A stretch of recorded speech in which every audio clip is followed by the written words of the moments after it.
Hey guys, just a quick collective reading for those guided here. Timeless reading as always. If you'd like to join in, tap that like button, jump into the comments, add your energy in some way, shape, or form. Everybody open their heart. Take a deep breath. Let's begin. What message do we have for the collective? All right. On the bottom of the deck, we've got number 8. 8 is the infinity, the infinite, the expansiveness. Into me, I see.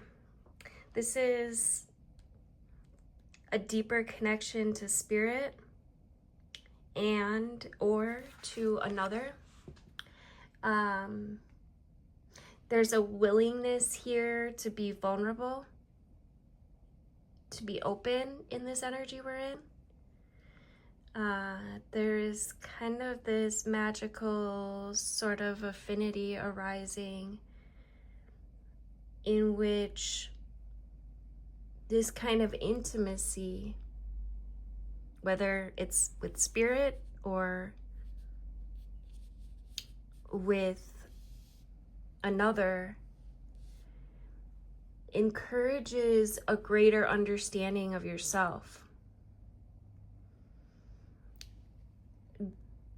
This relationship acts as a mirror and helps you to see your own patterns.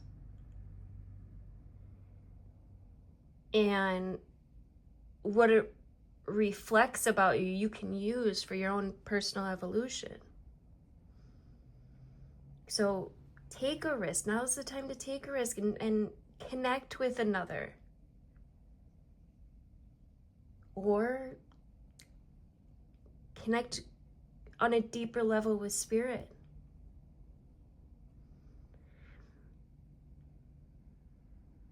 But this is saying that when you look at your close personal relationships, can you take note of how far you've come? Can you see what's still active within you that needs to change or heal? You'll discover more about who you are as you discover more about others. Even if you can't possibly really truly know what it's like to be in someone else's shoes, you can listen, you can learn. And this is the gift that's being offered to you right now. And this concept applies beyond romantic connection. Right? What are the dynamics in your closest friendships, your work relationships, your family say about you? Relationships in general are extraordinary opportunities for healing. And when predicated on honesty and caring, they truly do have a great impact on how you contribute to the world.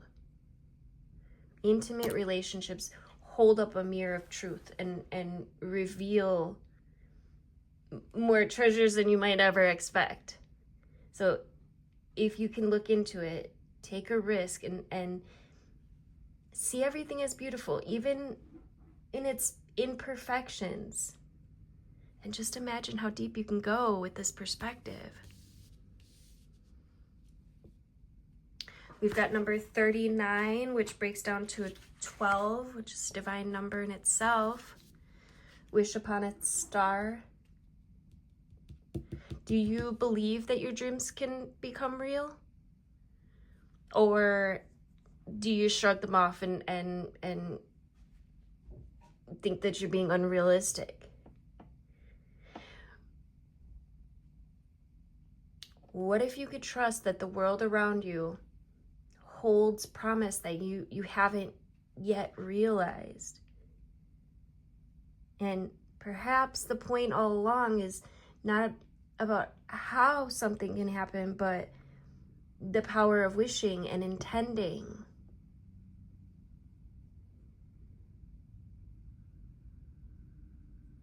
we humans have so many ways to ritualize owning a dream that we want to see manifest into physical. Like, think of a wishing well, right? You infuse a coin with your intention, you tune into the feeling of having that particular experience, and then you toss the coin into the well, which symbolizes the act of letting go of the how and walking away and allowing the universe to do its part in this co-creative partnership. And another method is to wish upon a star. And in doing so, by the way, you also look back to our origins, because we're actually made of stardust. But allow yourself to dream and play with different realities today, even if it seems impossible, even if it calls if it calls to you and if it feels good. Why not choose it? Right? Wish upon a star and then live as if your wish were already true. I broke a nail. Just got them done yesterday. They were so cute. But squirrel. We got number 20, a merry motive. 20 breaks down to a 2, which is polarity here. Don't let the darkness get you down today. All right. Know your own motives here. Focus on your goals, on what drives you to meet your goals, the momentum that your attention creates. There's wisdom behind your intentions here. You've chosen a path, you set an intention, you've begun to move towards a goal.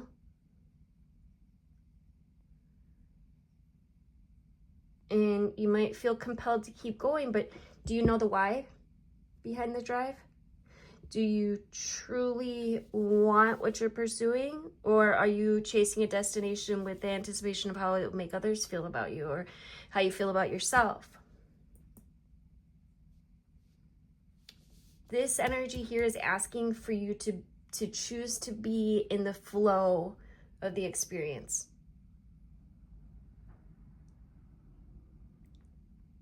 Surrender your expectations to a higher power rather than being guided by your limited self.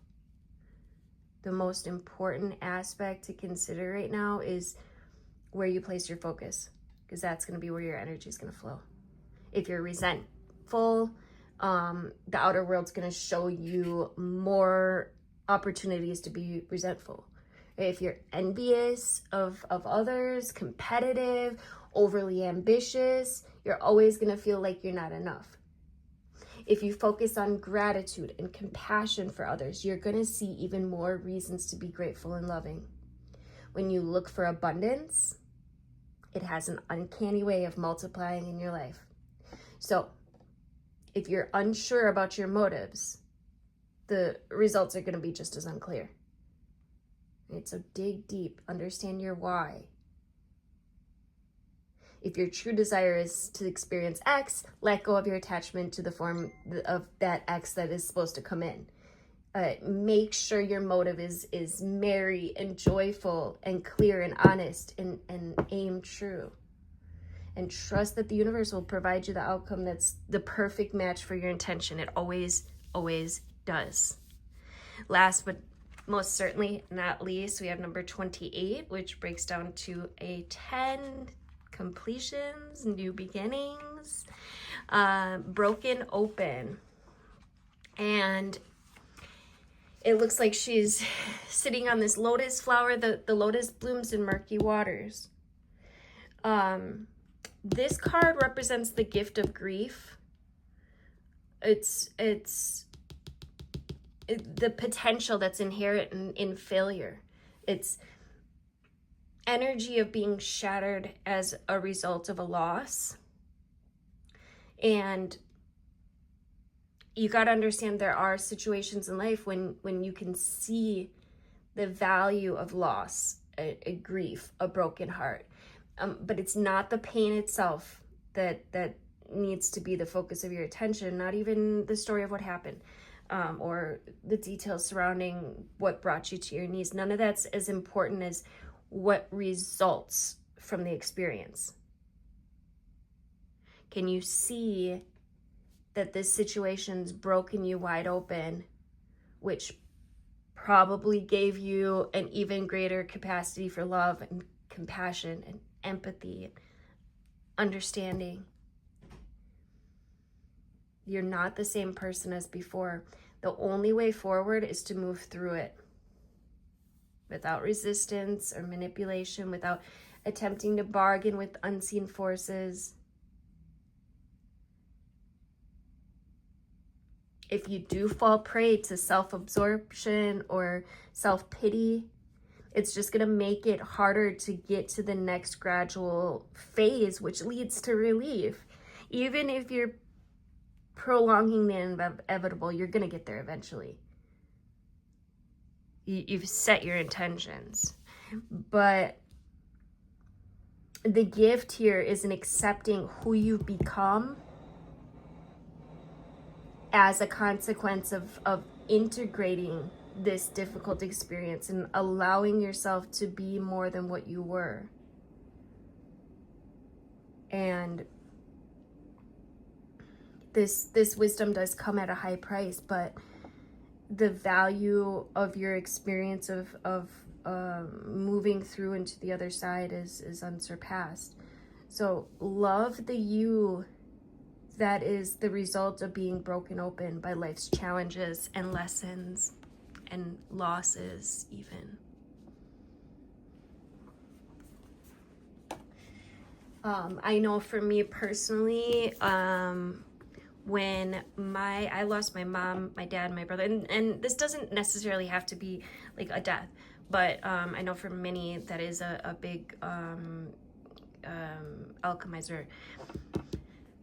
For me, when I lost everyone, it broke me open in so many ways. It really, truly, now looking back, I can say it definitely helped me. And it's crazy to think about it that way, but you can use this as you can use this perspective as an alchemizer. All right. And it's true. It's truth. It really does. Certain experiences really do break you open and allow you to become a new you. I don't know if we need any more. Let's just get a couple animal spirits. Oh shit. I wanted to keep this kind of short, but we've passed the 10-minute mark already, so we might as well at least get one more. I try to do some under 10 minutes so I can post them on TikTok, but it doesn't always, it's harder than it seems. All right, let's see.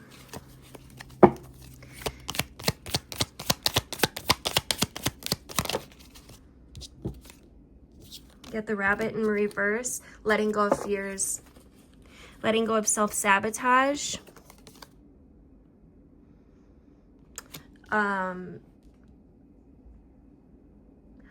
Watch your words.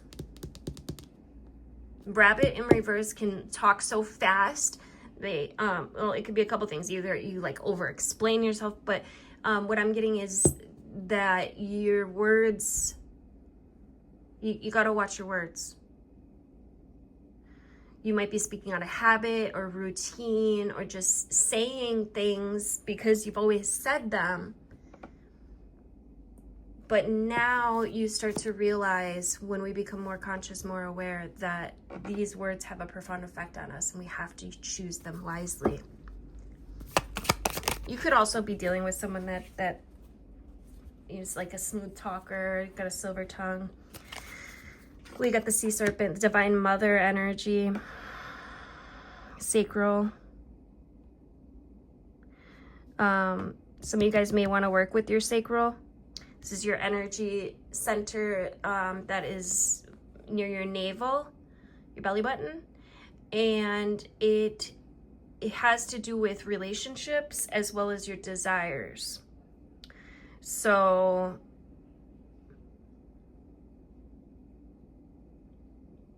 yeah, I would work on healing the sacral this week. Thank you guys so much for liking and sharing and commenting. We got the crow, your unawakened magic, coming alive here this week for you. And on the bottom, we do have the golden egg, the heart chakra. So tap into the heart. Tap into the heart, tap into the soul. We have 2 chakras out here. So a highly energetic week. Tap into the heart and tap into the sacral for healing, and just direct your energy to heal. If you have a chance or have a few bucks where you can go actually get an alignment done, that would be great. You may have some things that need to be released here. If not, simply command it on your own. Okay? Thank you guys again for liking and sharing and commenting, subscribing, all the things. I love you guys. Till next time.